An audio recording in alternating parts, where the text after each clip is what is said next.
Olá, olá, seja muito bem-vindo ao Pode Acontecer, o podcast das histórias que aquecem o coração. O meu nome é Tiago Gonçalves e deixa-me dizer-te que não é nada fácil apresentar o convidado que eu tenho hoje aqui comigo, porque este homem já fez tudo. Então é assim, vamos lá ver se nos entendemos. É licenciado em Geografia, mas é especialista em alterações climáticas. E vê lá tu bem que na Bélgica trabalhou na área da consultoria em sustentabilidade.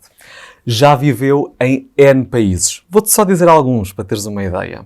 Austrália, Brasil, Reino Unido, Bélgica, Egito. No Egito já foi modelo e já fez anúncios para televisão que percorreram o mundo. Como assim, não é? Já estudou harpa. Atualmente, nunca tinha conhecido ninguém que tivesse estudado harpa. Desculpa lá, isto é mind-blowing.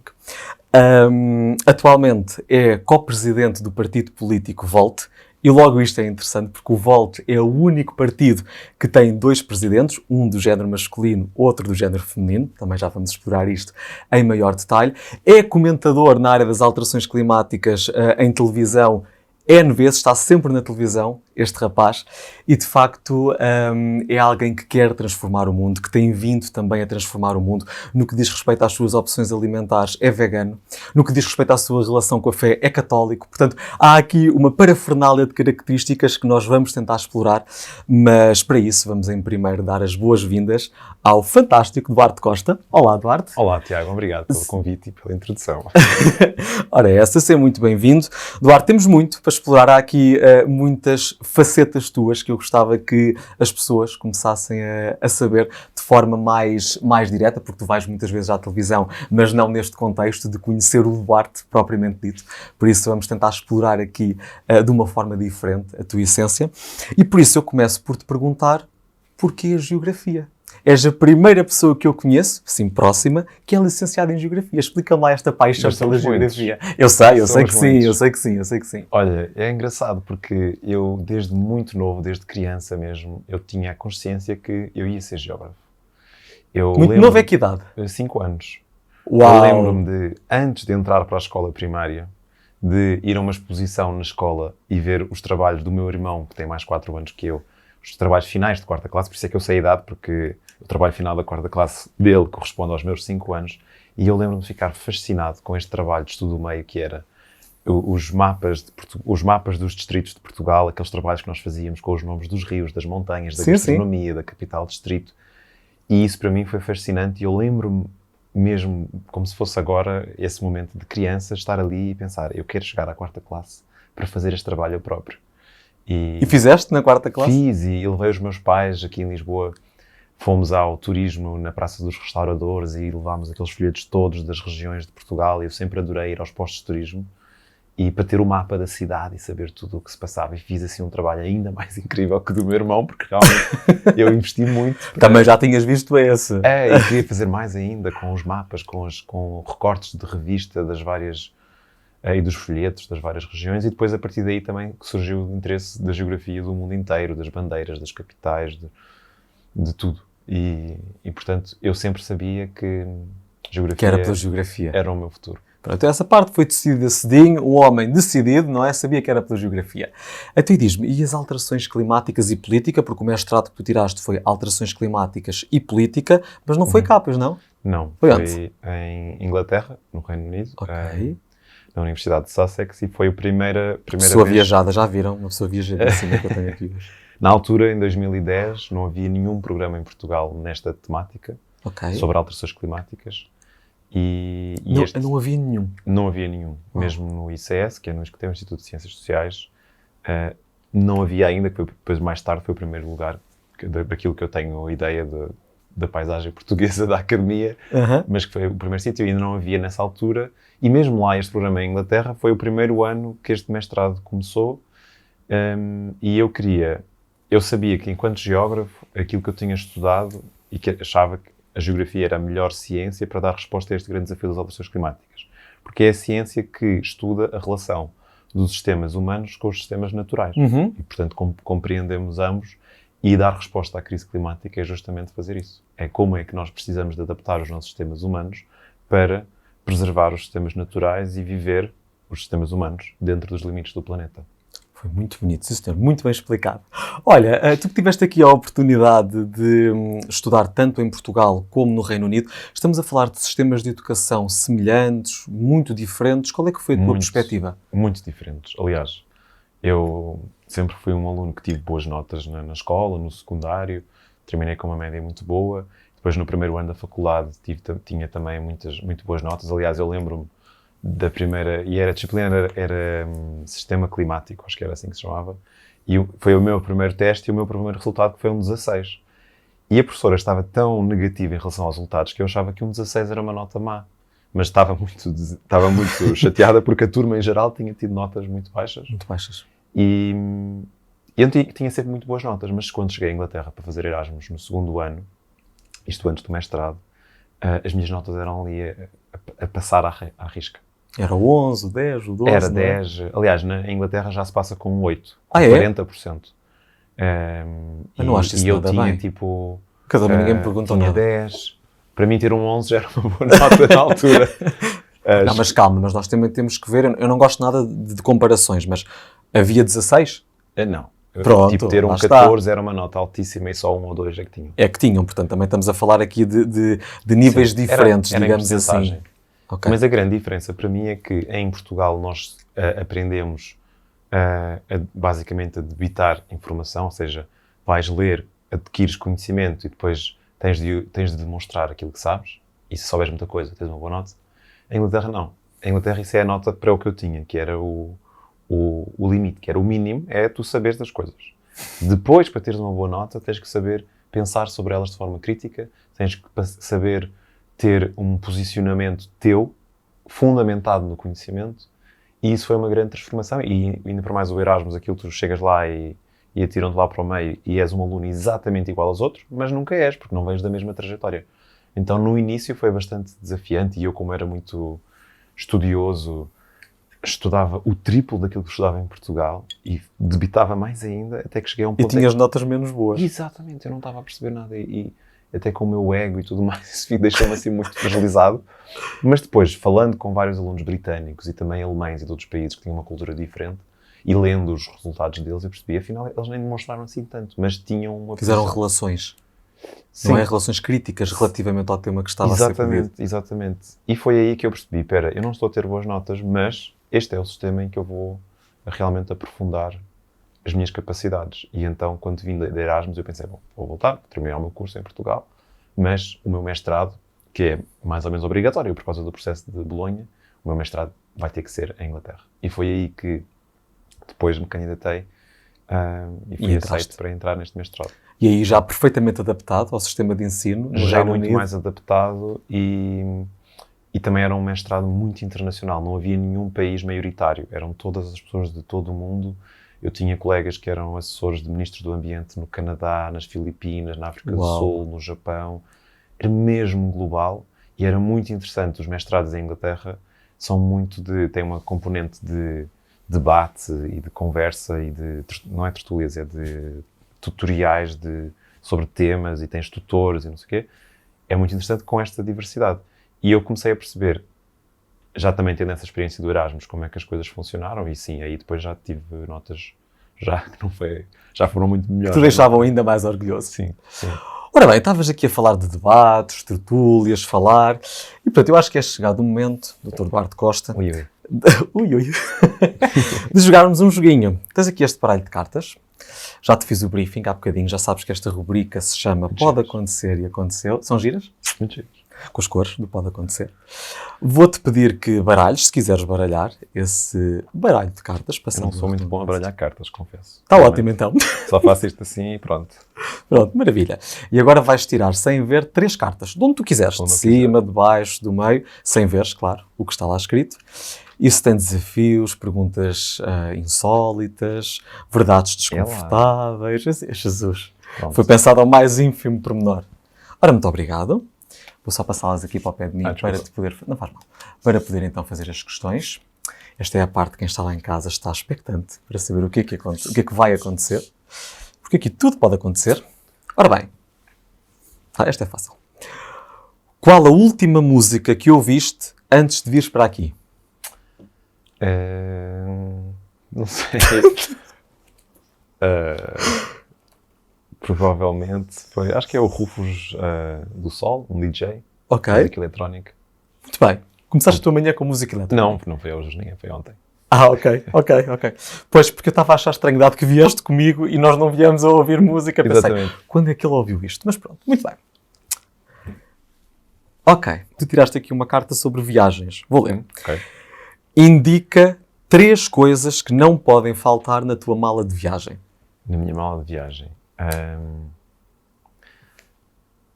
Bom, Sem pensar muito. sem pensar muito.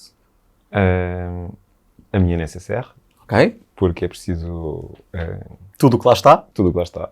Ajudei-te, ficas para O ver. carregador do telemóvel, porque o telemóvel é a câmera, é o Google, é o mapa, ou seja, é o mapa, é tudo, é a informação. E normalmente, uma coisa que não pode faltar é minimalismo, digamos assim. Ou seja, eu sempre viajo com o mínimo possível. Aliás, estava a comentar ontem que estava na casa de um amigo meu brasileiro, que é imigrante, e ele tinha mesmo só o essencial, na casa dele. E eu disse, olha, gosto da tua casa, porque eu também já fui imigrante e eu nunca entendi, as pessoas nunca entendiam porque é que eu não tinha nada em casa. E eu explicava, porque eu posso mudar de cidade, eu posso mudar para outro sítio, então não vou acumular coisas que depois é uma chatice para ter que transportar de um lado para o outro. Portanto, não sei Sempre foste assim, um homem de poucas coisas, de poucos pertences, digamos assim. Acho que sim, eu nunca acumulei. Quer dizer, eu acumulo coisas porque não as deixo ir, mas Por norma é essa a definição de acumular. Pronto, mas não compro muitas coisas. Não ok. tenho muito hábito de comprar. Não és consumista. Sim, não tenho muito hábito de comprar roupa, por exemplo, que é uma das coisas que acumulamos mais em casa, ou de coisas de decoração. Sim. Então, no fundo, o que não pode faltar na tua mala, uma das coisas é espaço. Porque se és minimalista, vais ter muito espaço lá dentro. Sim, se bem que as malas que eu viajo é sempre bagagem de mão, nunca pago bagagem extra nos aviões, ou mesmo que não vá de avião também não quero andar muito carregado e, portanto, normalmente tenho uma mochila, que é uma regra. Esta mochila dá para 15 dias, se for mais de 15 dias, levo um trolleyzinho pequeno. Pronto. Muito bem, sim senhor. Tendo em consideração as tuas atividades profissionais, é uma resposta muito, muito interessante. Esta também é gira. Olha, e eu hoje vou a um. Primeiro grande concerto a que foste? Muse. Muse? Sim. Foi no Rock in Rio? Que me vem. Não, foi no Pavilhão Atlântico na altura. Hoje Altice Arena. Por acaso hoje também vou ao Altice Arena. Muito bem, passaste então este desafio. Ora, estavas-me há bocadinho a falar que no mestrado tiveste, vejam bem o meu grau de cansaço. Por voz, não tem problema. Por voz. Muito bem metido. Tiveste, então agora com a construção frásica correta, muitos colegas de outras nacionalidades. É daí que vem a tua sede de mundo, a tua sede de viagens, ou já é anterior a isto? Eu acho que aquela criança que aos 5 anos ficou embasbacada, literalmente, com o trabalho do meu irmão, das regiões de Portugal, e depois navegava em atlas, em bandeiras, em tudo e mais alguma coisa. Eu tive, graças a Deus, uns pais que sempre me apoiaram muito, sabiam que eu gostava disso, então compravam os livros, os atlas, os CD-ROM na altura, que era um CDzinho com atlas. Portanto, eu sempre fui, desde criança, uma criança com uma visão de mundo pelos livros e pela imaginação. E depois, eu lembro-me que mesmo em adolescente, aquilo que eu sonhava mais era em olhar para o mapa e pensar, como é que será Budapeste? E se eu estivesse em Budapeste, depois eu pegava um comboio, ia para Praga e Bratislava, e também podia ir a países que ninguém ousa ir, do género Bielorrússia, ou Ucrânia, ou Albânia. Portanto, eu sempre tive essa sementinha lá de mundo, e uma das coisas que eu mais gosto de fazer eu já estive em 50 países, que parece muito, mas são... Não, é muito, não parece. É. Pronto, mas tu tens 35 anos, calma. Exatamente, mas são 200 países, portanto eu teria que visitar... Então já tens um quarto. Pronto, mas ainda 3 quartos ainda já não tenho muito pela frente para tantos países, ou seja... desculpa lá. Tens imenso tempo.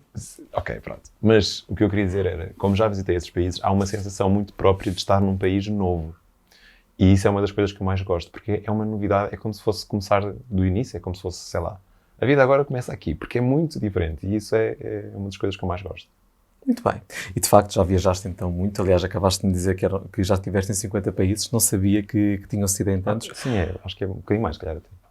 Vês? Já não faltam tantos, então. Até quando é que começa o kitesurf? Porque eu ouvi dizer que tu és E o kitesurf? Aí o kitesurf. Quando é que isso começa? O kitesurf é uma coisa que eu gosto muito, porque acho que estar sobre a água e ainda poder voar... É para quem consegue estar sobre ela. Eu fico sempre por baixo, por acaso. Pois. Porque de facto a água é uma coisa onde eu não consigo ficar à superfície. Então, mas com o kitesurf consegue, mas é ali um equilíbrio muito difícil entre a força que o kite te faz para te levantar, mas depois não pode ser demasiada para te explosares. Ok. E eu comecei quando eu voltei de Inglaterra. Quando eu voltei de Inglaterra, do Erasmus, eu tinha uma noção da vida muito diferente. Como assim? Espera, eu não preciso só de viver aquilo que eu achava, o formato que nos dão à partida, que é estudar e ter amigos e faculdade. Não, eu posso decidir fazer coisas que eu nunca fiz e experimentar. Pronto, e eu olhei para o kitesurf e achei, isto deve ser bué de giro. E fui experimentar. E, portanto, comecei aí, mas é um desporto que exige muita capacidade ali de equilíbrio e regularidade prática, que não é fácil, pelo equipamento, pelas condições atmosféricas. Mas, entretanto, sobretudo quando eu morei no Brasil, consegui ter as condições e o tempo para fazer bem. Mas, atualmente, por exemplo, ainda fazes? Se eu for fazer hoje, estou muito, muito enferrujado. Mas... Já sabes, quando saíres daqui, fazes favor, vais fazer kitesurf só para... Mas tenho um medo, tenho um respeito, digamos assim, porque se não fazes bem, podes ter um acidente complicado. Certo, acredito. Muito bem. Portanto, fica aqui a precaução que é necessária ter quando fazemos kitesurf. Sim. Ora, para além do Brasil, e esta parte interessa muito porque tu és a única pessoa que eu conheço que foi modelo no Egito, portanto, acho que essa é uma coisa completamente fora da caixa. Portanto, foi na pandemia que tu foste para o Egito, não foi? Em 2021. Conta-me lá, como é que se toma esta decisão de ir para o Egito? Olha, sobretudo durante a pandemia. A pandemia para mim não foi um momento fácil, também não foi dos mais difíceis, dado o contexto da maioria das pessoas. Não, que eu saiba, até hoje nunca tive Covid, mas o que foi difícil na altura foi a parte da saúde mental, do isolamento. E eu estava a morar na Bélgica, entretanto a própria situação económica do Covid fez com que a minha empresa se redefinisse e tornou a minha posição redundante, portanto, demitiram-me. E ficar desempregado no meio da pandemia era muito difícil, porque quando tu estás desempregado, tens que procurar um novo trabalho, mas também tens que garantir que a tua saúde mental não se vai abaixo com o facto de terem julgado que o teu contributo não é mais necessário, como se fosse uma coisa negativa. Uhum. E naquela altura era difícil, porque a única coisa que eu podia fazer era estar em casa, fechado à frente do computador à procura de trabalhos, porque não podia ir ao ginásio, fazer desporto, estar com amigos, viajar, todas as coisas que me faziam bem e que reequilibravam a minha vida eram proibidas, ou eram, mais que proibidas, eram perigosas. Perigosas para mim e, sobretudo, perigosas para os outros. Para os outros, pronto. E chegou ali um limite no iníciozinho de janeiro de 2021, depois daquele Natal, que foi bastante, depois... caótico. Crítico, sim, que eu pensei, espera, o que eu estou a fazer no computador, procuro trabalho, eu não preciso estar aqui. E eu não aguento mais estar nesta situação. Já estou a ter algumas fricções com pessoas à minha volta, na minha casa. Eu estava na altura na casa dos meus pais. Ter algumas fricções e as pessoas estão a ficar preocupadas com a sua saúde por causa daquilo que eu faço. E então pensei, não, eu vou sair daqui. E quando comecei a olhar e a ver para onde é que eu podia ir, pela plataforma do Couchsurfing, comecei a falar com pessoas e pensei, o Egito é aqui ao pé da Europa. É um país super barato, porque eu estava desempregado, não estava a receber subsídio de desemprego sequer, então parece-me viável com as poupanças que eu tenho. O clima, as coisas têm tudo em inglês porque é uma língua oficial e tal, e para além disso é um país incrível do ponto de vista do património histórico, desde os egípcios antigos a todo o legado arquitetónico do islamismo e tudo mais, e também dos cristãos coptas, e depois tem todo o lado de natureza, Mar Vermelho, pronto. E foste? E fui. Mas como é que daí se começa a ser modelo? Pronto, assim que eu cheguei lá, eu conheci um russo, que era assim, lindíssimo, loiro, olhos azuis, e atenção que loiro e olhos azuis não é um exclusivo de beleza, mas ele era muito... Era exatamente isso que eu tinha a dizer, mas não, é que tu fizeste o disclaimer.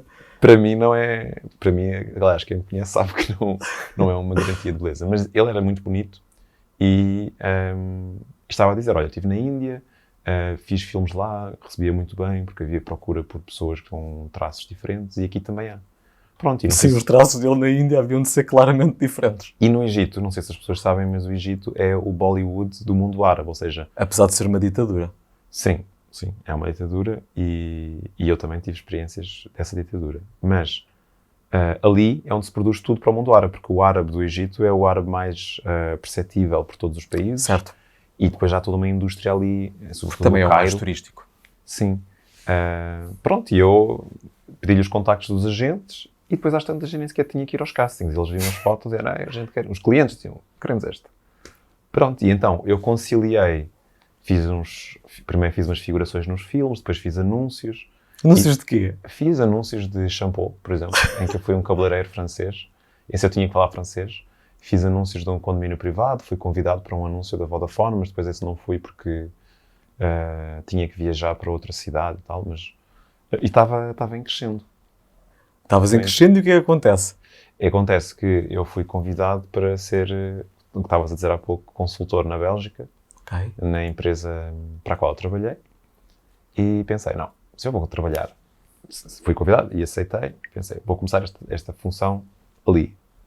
Não preciso mais de fazer modelo para ganhar dinheiro para financiar a minha estadia no Egito. Prefiro usar todo o meu tempo para desfrutar até ao fim deste país incrível. Muito bem, sim senhor. Já que estamos a falar de experiências atípicas, eu estudei música durante muitos anos, aliás, desde os 5 anos que estudo música, porém, todavia, contudo, nunca conheci ninguém que tivesse estudado harpa. Explica-me isto. Eu quando conheço alguém que estuda harpa, também acho... Não, é incrível. Eu tive incrível. mesmo para trazer uma harpa hoje para aqui e pedir para tocar, mas era complexo por várias ordens de razão e, portanto... Jura? Não acredito. Quem diria, não é? Como assim, Pois, Tiago? foi que desilusão, não teres trazido uma harpa. É verdade. Explica-me lá isso. Olha, também foi um bocadinho, voltando à criança. Este podcast está sempre a mudar de componente temporal. Passado, presente, já vamos Sim, ao futuro sim. daqui a bocadinho. Ora, parte da minha e da educação que os meus pais me quiseram dar, sobretudo a minha mãe, incluía a música. E a minha mãe é educadora de infância e sempre entendeu que as crianças têm um desenvolvimento mais espetacular se tiverem a oportunidade de estudar música. E é então, verdade. Eu concordo, ela sabe bem porque é a área profissional dela. E ela inscreveu-nos na Orquestra Metropolitana de Lisboa. Uhum. E eles lá no OML têm um processo, não sei se ainda se mantém, muito interessante, que é tu fazes um ano, tipo um ano zero, que é o chamado ateliê. As crianças... Experimentas tudo, não é? Sim, também na fiz idade isso. Antes dos 10 anos, experimentam todos os instrumentos. Mas eu já estava fisgado, assim que vi uma orquestra, assim que vi os instrumentos todos, a harpa, pela dimensão, Super imponente. pela beleza, não é? Aquelas formas. E depois o som, eu já estava convencido que ia ser aquela. Pronto. E no final escolhi e a minha mãe ficou assim. E agora como é que eu E vou ter agora? uma harpa em casa? Pronto, e nem sequer havia, na altura, isto foi nos anos 90. Pois. Não havia nem professores portugueses, a professora era francesa, que era a professora, era a arpista da Orquestra Metropolitana de Lisboa. Não havia empresas portuguesas sequer que tivessem harpas e não sei o quê, então nós tínhamos um leasing de uma harpa de uma empresa em França e enfim, foi assim um investimento também gigante da minha família, que eu sou sempre muito grato, mas a harpa, entretanto, está lá em casa, porque depois aquilo... Mas depois compraste uma harpa? Sim, depois o leasing ao fim de uns anos compensava comprar e os meus pais... Uau, tu tens uma harpa em casa. Sim. Fogo, isso é mas incrível. não lhe dou muito uso. Mas ainda sabes tocar? Se for, Sim, sei a postura e tal, mas depois, por exemplo, mesmo já em adulto, eu toquei até aos 15. Uhum. E depois aí, com os 20 e poucos, os meus colegas e amigos e não sei o quê, todos queriam que eu tocasse no casamento deles, harpa. Pois. E então eu fazia isso. Do querer ao executar... Ou por amizade, ou até para angariação de fundos na paróquia. Angariação de fundos é uma palavra bonita. Na paróquia. Tu era mesmo angariação Não, de era fundos. para mim. Pensei que era angariação de fundos para ti. Eu nunca ganhei nada com isso. Ok. E podia, que aquilo não... Pois, ainda por cima um arpista não é barato, casamento, não é? Porque há muito poucos, quer dizer, em comparação com os restantes instrumentos. Se calhar podia fazer isso agora, tocar harpa para angariar fundos para a minha campanha. Já vamos à tua campanha, mas de facto poderia ser uma forma interessante até de te destacares na área, na política. Gostava de explorar aqui uma característica tua, porque tu, e corrige-me se estiver errado, mas tu tens uma capacidade muito grande de rapidamente mudar tudo na tua vida. Ora estás num país, ora estás noutro, ora estás a trabalhar para uma empresa, ora decides aceitar outro desafio. Estes processos de tomada de decisão, para ti são rápidos de se tomar ou são coisas que vão sendo maturadas com calma? Sim, davam bastante tempo e não é fácil, e eu já lidei com muitas despedidas muito difíceis, gerir aqui emoções difíceis e depois estar... Difícil a nível pessoal? Sim, e estar triste. Ou seja, do género, ir fazer Erasmus antes, durante, antes de sair, durante o voo e os primeiros dias depois foram duros para mim, porque eu tinha muitas saudades da minha família, sobretudo da minha família, e também tinha um sentimento de preocupação com eles, porque eu também os tinha visto triste, ou pelo menos a aparência é a palavra que nos vem, eles estavam orgulhosos, mas ao mesmo tempo já estavam com muitas saudades. E esta capacidade de romper com relações muito próximas para alcançar algo maior não é fácil, e eu tive que fazer essa opção muitas vezes. Hoje ganhei uma capacidade de o fazer de uma forma emocionalmente mais tranquila e, não sei, tenho mais habilidade para fazer essa opção, mas continua a estar lá o sentimento. Os sentimentos a gente pode ter habilidade a lidar com eles, mas eles nunca desaparecem. No fundo, eu acho que isso é um reflexo da maturidade, ou seja, tu aprendes a lidar com o que vai acontecendo, sobretudo sendo uma situação repetida, porque tu já tomaste essas decisões várias vezes na tua vida, começas a geri-las com um jogo de cintura diferente e, portanto, se calhar custa-te menos, ou pelo menos sentes outra coisa quando tomas essas decisões. Sim, sem dúvida. Muito bem.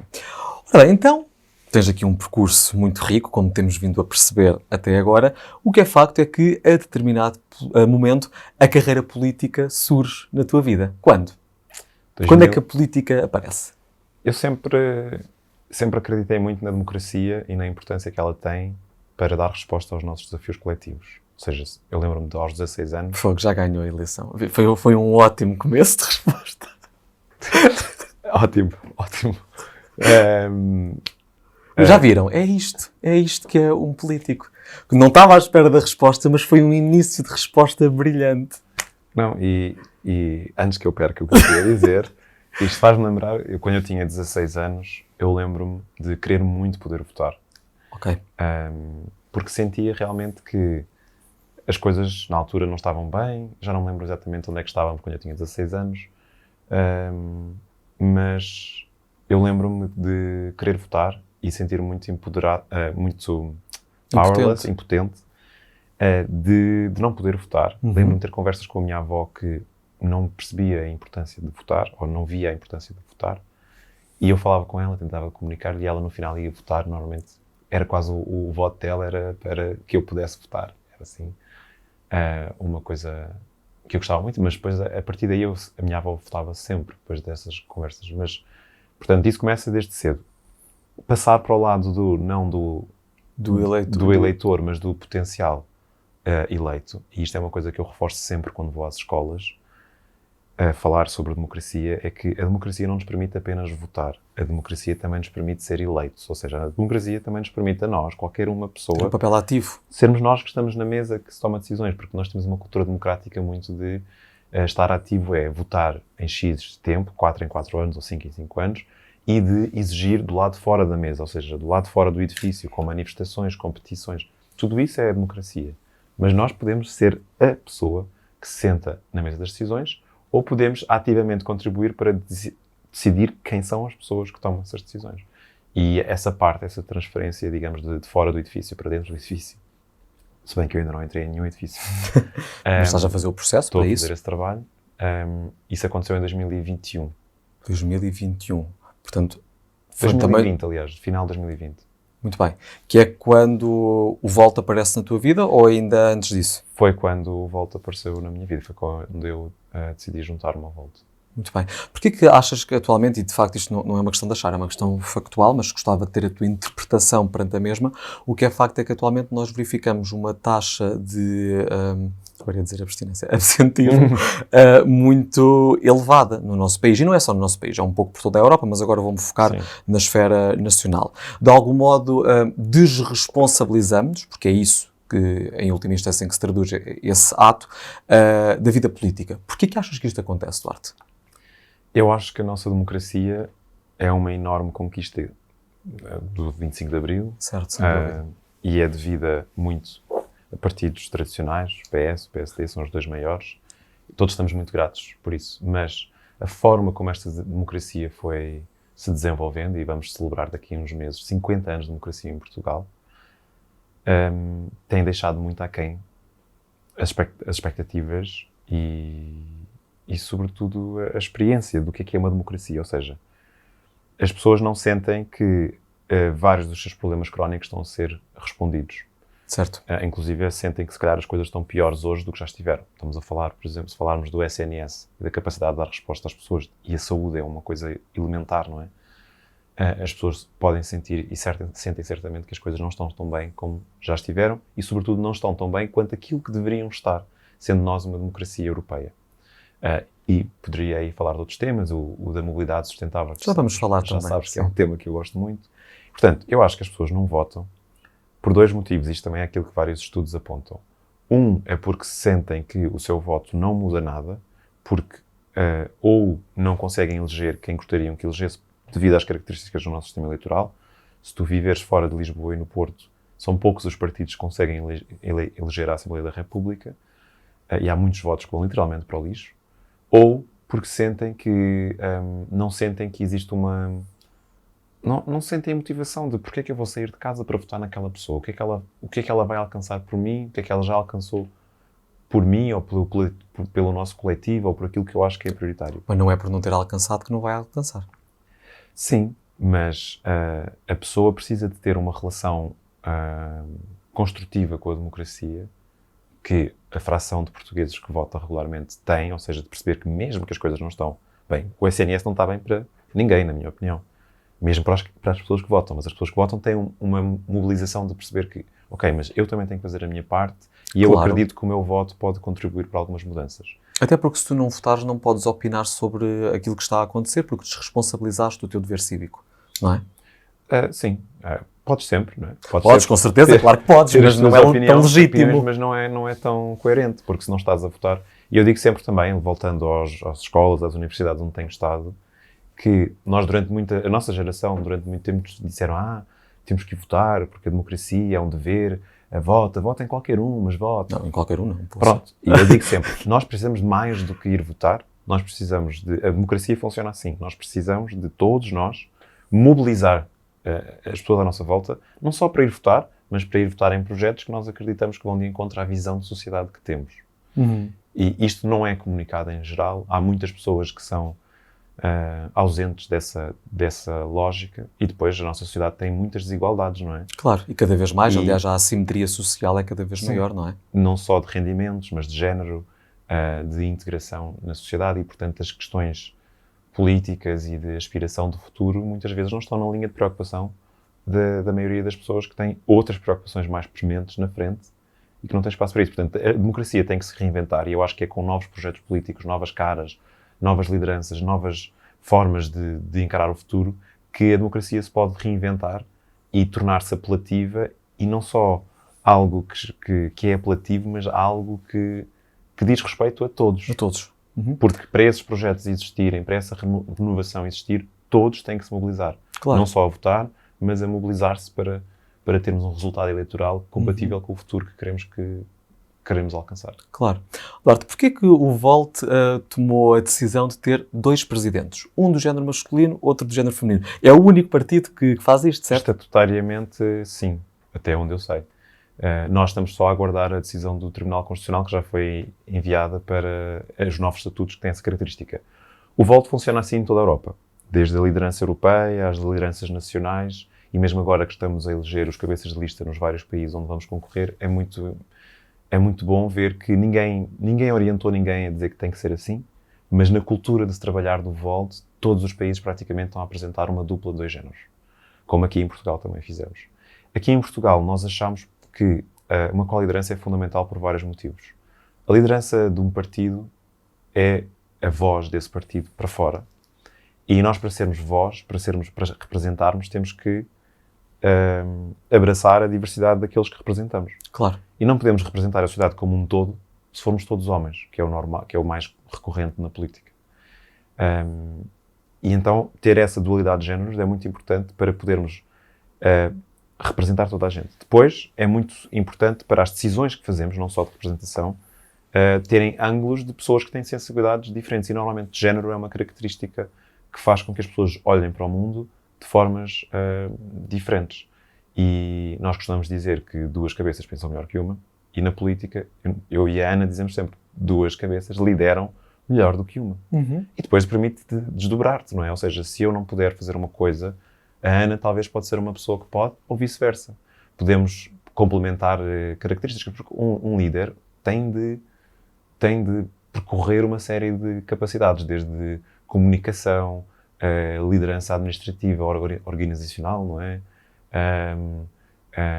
Capacidade de mobilizar pessoas e de trato, de gestão de conflitos, tudo isto. Ou seja, é difícil teres um ser humano que inclui tudo isto. Então, para uma organização, ter dois líderes que são complementares é uma garantia que aquela função vai ser feita com a melhor competência possível. E, para mim, tem sido uma das melhores experiências, e co-liderar o Volt com a Ana Carvalho é, sim, uma experiência incrível, porque somos muito complementares, e damos muito bem, e eu acho que o Volt ganhou muito em Portugal por ter essa capacidade de ter duas pessoas com características diferentes, mas que no fundo se complementam, mas a trabalhar em equipa. Olha, uma das tuas intervenções, e que nos últimos tempos temos-te visto muito na televisão, na qualidade de comentador em matéria de alterações climáticas, gostava de te perguntar, acho que já sei a resposta, mas gostava de te perguntar, aquilo que está a acontecer do ponto de vista de clima é muito devido à nossa intervenção enquanto seres humanos, certo? Sim, os sistemas humanos que nós criámos para ter o nosso estilo de vida. E, portanto, também está em nós a capacidade, de algum modo, de reverter isto. Sim, é um desafio gigante, porque estes sistemas humanos foram criados ao longo de décadas, séculos já, desde o final do século XIX, e hoje é difícil, se nós a nível individual sabemos como é difícil abdicar do transporte individual, ou de uma alimentação mais de base animal, ou gastar dinheiro para melhorar a nossa casa, do ponto de vista da eficiência energética, isto são alguns temas, ou fazer reciclagem, enfim, tudo coisas que estão ao alcance da liberdade, do estilo de vida, da liberdade individual.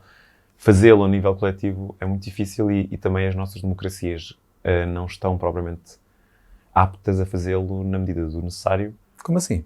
Porque a nossa democracia, por exemplo, funciona com ciclos eleitorais de curto prazo. Portanto, ninguém ganha eleições, assim, falando muito diretamente, com promessas de que vamos alcançar a neutralidade carbónica em 2050.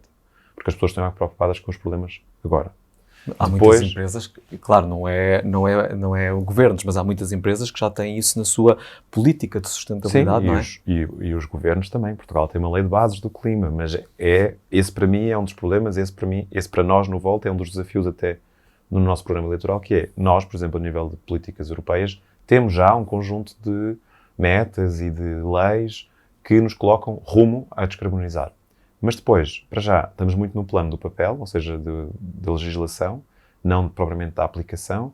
Depois, sempre com muitas exceções, sempre com uma noção de que, calma, é preciso mudar, mas não pode ser muito rápido, porque senão vamos ter problemas económicos. E é verdade, tem que ser feito, tem que ser muito bem feito e de uma forma também socialmente justa, ou seja, não deixando pessoas a pagar um peso maior dessa transição do que outras. E, sobretudo, as que já são mais impactadas e que normalmente são as menos responsáveis. É um desafio, mas é preciso ter aqui uma coragem política para tomar decisões que não vão ser fáceis, que vão ter implicações negativas para algumas pessoas, mas nós também... Como assim? Dá-me um exemplo. Por exemplo, é preciso mudar o nosso sistema alimentar. Em Portugal, por exemplo, nós temos um impacto gigante nos nossos ecossistemas, que é consequência do facto de sermos um dos países da União Europeia que mais consome carne per capita e peixe também. Então, tens noção das quantidades que consumimos, para eu também ter uma ideia? Sim, o número anda à volta, ultrapassa os 100 quilos, acho que é 110 ou 120 quilos de carne por pessoa por ano. Uau. E o mesmo número de peixe. Portanto, a quantidade de recursos que é preciso ter para alimentar estes animais que depois vão servir de alimento, e a quantidade de desperdício, porque claro, se tu pensares numa vaca que serve para a alimentação, só uma pequena parte dela é que tem um alto valor de mercado. É tudo utilizado, mas... Sim, mas compreendo que economicamente não tem tudo o mesmo valor, não é? Sim, e a quantidade de recursos, não é? De água, de alimentos, para gerar aquele animal, para depois apenas uma parte vir servir de alimentos, é muito insustentável e com um custo-benefício muito baixo. Claro, e mudar isto implica mudanças que não são fáceis, porque qual é o político que tem coragem de dizer que vamos tentar dar um acesso mais fácil, mais democratizado a alternativas vegetais. Tu, se fores eleito, tens essa coragem? Eu e o Volto, aliás, está no programa eleitoral que vai sair no final deste mês, no dia 26. Nós temos toda uma secção dedicada à proteína vegetal, não no sentido de proibir nada ou de forçar nada, mas o que nós queremos é que quem escolhe uma dieta à base de plantas, seja um vegano ou um vegetariano, ou seja o chamado flexitariano, ou seja, alguém que também come carne, mas que quer de alguma maneira ter uma dieta mais sustentável. Estas pessoas têm que ter um acesso fácil, seja do ponto de vista de preço, não pode ser uma coisa cara, luxuosa, digamos assim, um produto que só se come de vez em quando, mas também não pode ser uma coisa que só se encontra em certas lojas, em certas secções. Não, tem que ser uma coisa transversal, acessível, saudável, e esse é um primeiro passo para pormos o mercado, com a ajuda da legislação, a dar oportunidade às pessoas de fazer essa transição. E isso teria um impacto enorme. Claro, mas por exemplo, Duarte, tu és vegano. É fácil ser-se vegano no nosso país? Se eu tiver uma resposta sincera... Sincero, aqui não pode acontecer só respostas sinceras. Há muitos veganos que vão ficar chateados comigo. Não, eles certamente compreenderão. Sim, eu acho que é fácil ser vegano em casa. Nem sempre é fácil ser vegano em contextos sociais. Mas em casa, mais ou menos, repara, familiarmente falando, tu se calhar tiveste o apoio da tua família nesta decisão, mas... Agora sim, no início foi assim... A sério, foi desafiante? Sim. Okay. Tu comes outras coisas. E eras tu que fazias? Sim. E depois, entretanto, foi engraçado, porque eu fazia as minhas coisas, toda a gente olhava para o meu prato. Tem um bom aspecto. Posso provar? Olha, que isto até é bom. Ou seja, se eu estiver aqui não ia ser bom. Isto até que é bom. E depois ouvia, às vezes, conversas da minha família, da minha mãe, de outras pessoas dizerem assim, olha, que o Duarte fez não sei o quê. E olha que aquilo até é bom. És bom cozinheiro? Acho que sim.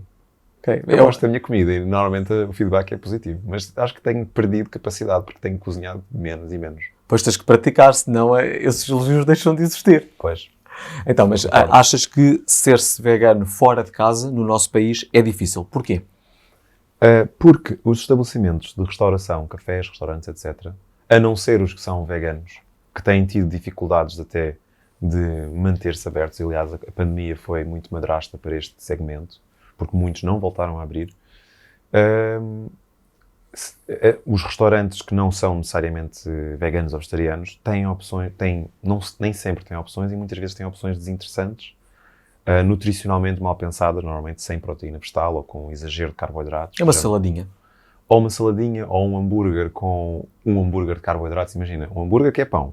E depois tens um hambúrguer que é, imagina, batata com beterraba, ou quinoa com beterraba. Pois não vai proteína nenhuma. E ainda tem batatas fritas. Quer dizer, se as pessoas comerem sempre isto, é impossível não ganharem peso e também não se sentirem saciados, porque a proteína faz parte da saciedade. Então, em Portugal, eu acho que é preciso também haver um esforço de formação de novos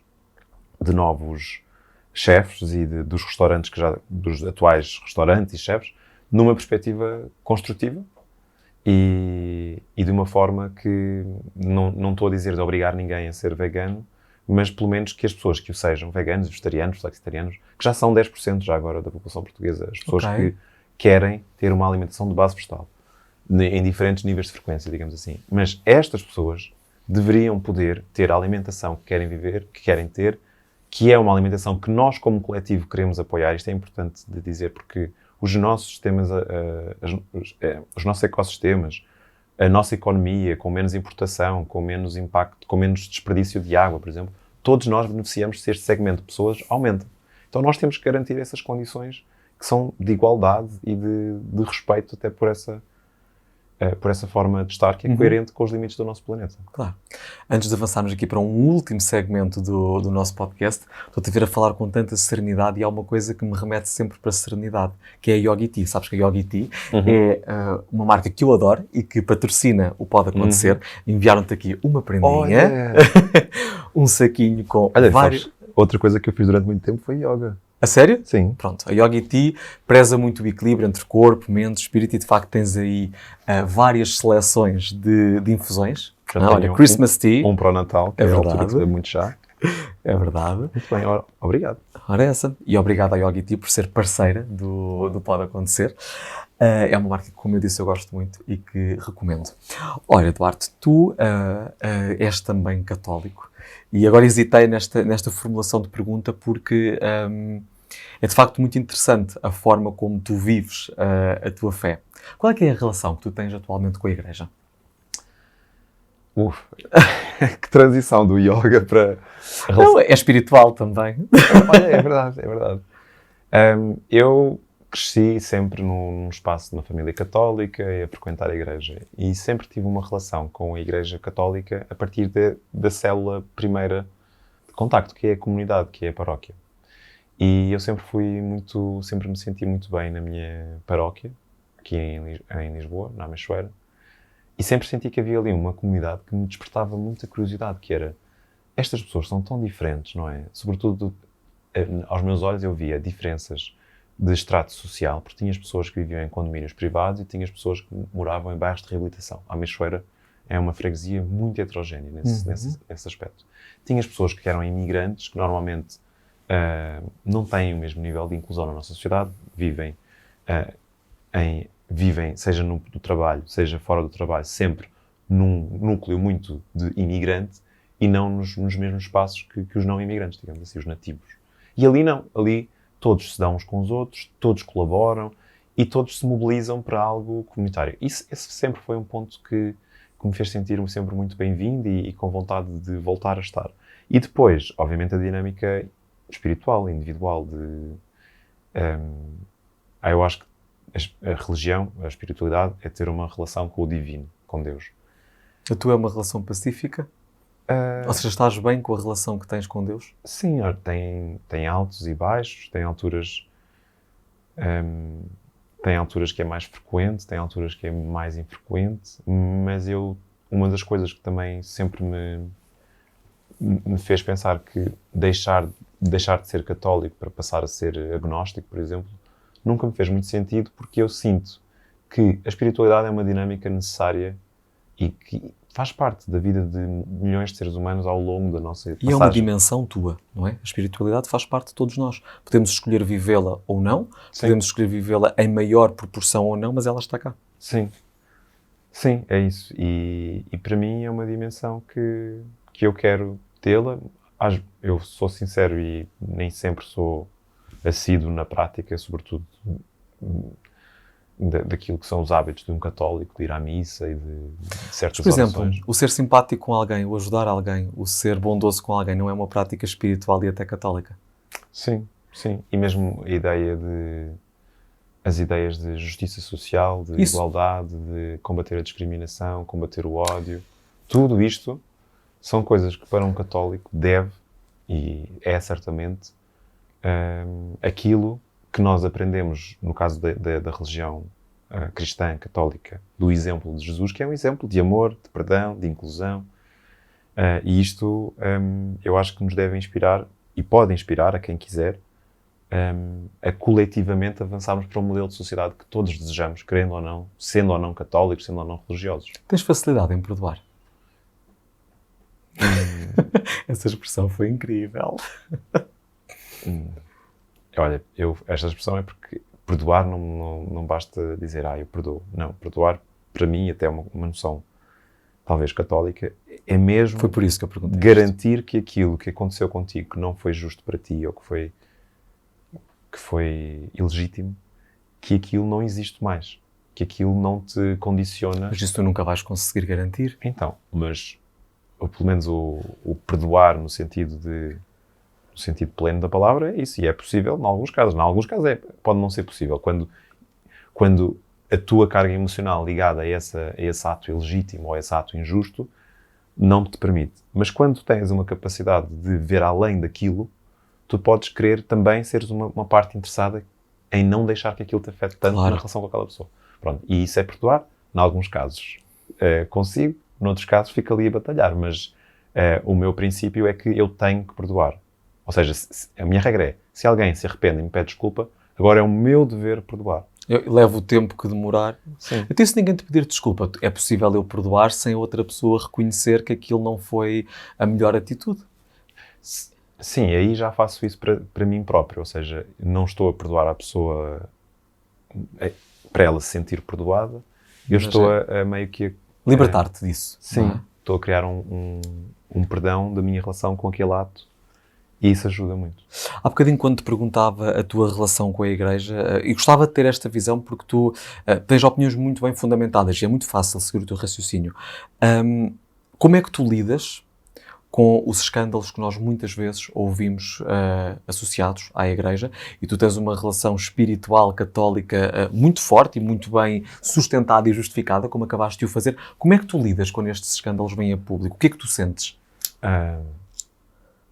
A revolta, vergonha e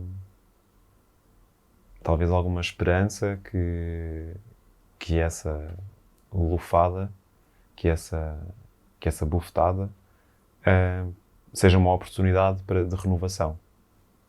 E eu sinto que neste momento, apesar do criticismo que existe pesado sobre a Igreja Católica, que desde que eu me lembro sempre existiu, mas neste momento a liderança do Papa Francisco, o exemplo que ele tem dado, aquilo que tem pautado os discursos dele, que são muito despolarizadores e que têm novos temas que são os grandes desafios do século XXI, como, por exemplo, combater a crise climática. Eu costumo dizer que acho que o Papa Francisco é um dos líderes políticos, porque ele é líder da Santa Sé, não é? Tudo o que ele representa, mais coerentes e mais insistentes nesta questão da crise climática, não só no plano das palavras, mas também no plano das ações.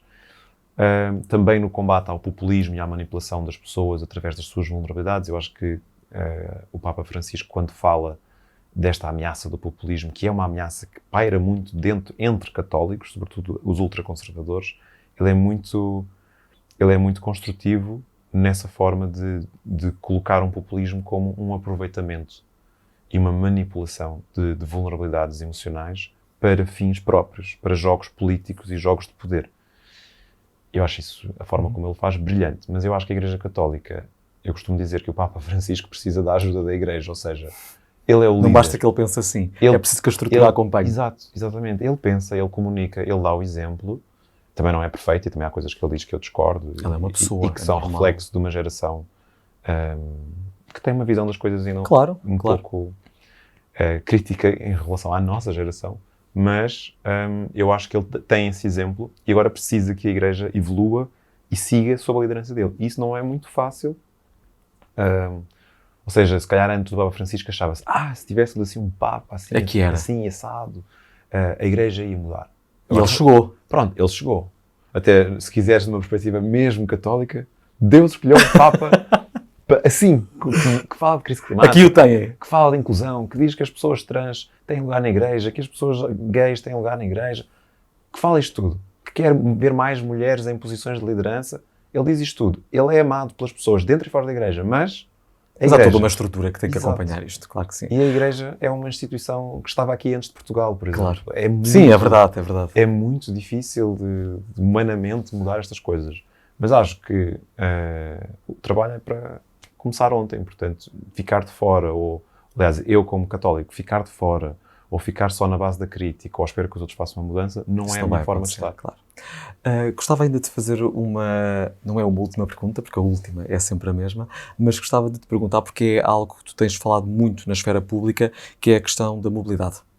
Qual é que é a visão que tu tens relativamente aos transportes públicos? O que é que pode ser feito? O que é que está a correr mal?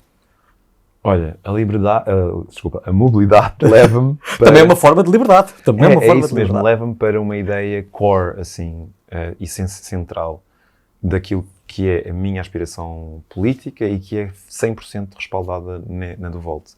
Que é, isto passando para um nível muito pessoal. Nós todos queremos duas coisas assim essenciais, liberdade e felicidade.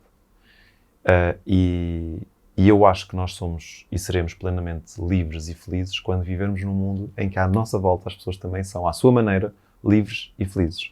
E isto para mim é a forma mais pessoal de comunicar uma ideia de liberalismo social. Ou seja, um liberalismo que te garante a liberdade, as liberdades individuais e de poderes alcançar aquilo que tu sonhas, seja do ponto de vista enquanto empreendedor ou enquanto indivíduo, mas com esse elemento social, ou seja, na noção de que só vais ser plenamente livre e feliz quando todos à tua volta também forem. E passando à tua pergunta da mobilidade, os transportes públicos, coletivos, são justamente o momento, quando nós precisamos de ir de um sítio para o outro, em que fazemos em conjunto.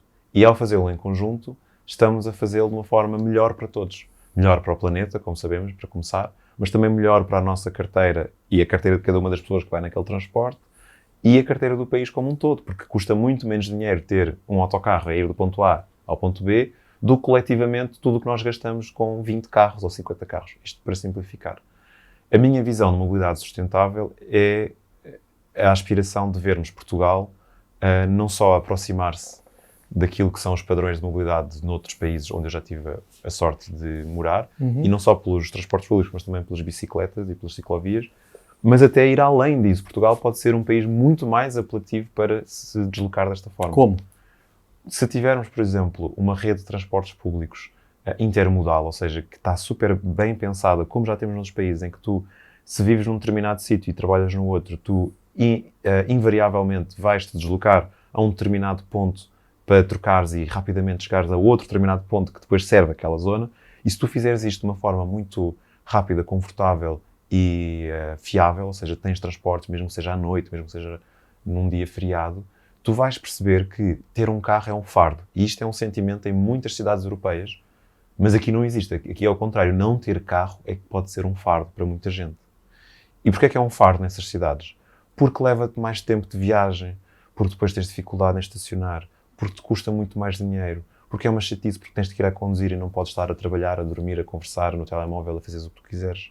Então, isto é possível. Eu acho que já perdemos um bocado essa aspiração. Nós americanizamos muito. Eu escrevi há pouco tempo um artigo sobre isso, que nós americanizamos a nossa lógica de mobilidade. Hoje, até uma pessoa que ganha um salário mínimo sente profundamente uma necessidade de ter o seu próprio carro para ir trabalhar para um centro comercial que só tem uma estrada a chegar lá, não tem uma paragem de autocarro, ou se tem horários tortuosos. Desajustados, claro.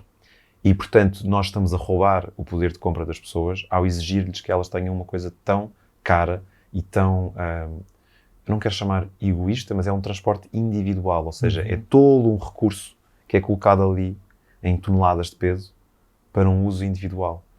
E se conseguirmos mudar isso, mudamos da carteira individual à carteira do país, ao planeta, mudamos muita coisa e por isso é uma das minhas paixões e prioridades. Olha, Eduardo, tinha muito mais para te perguntar, mas estamos mesmo a chegar aqui ao final do nosso episódio. Entretanto, tenho uma última pergunta para ti. Sim. Que é, qual o teu maior sonho?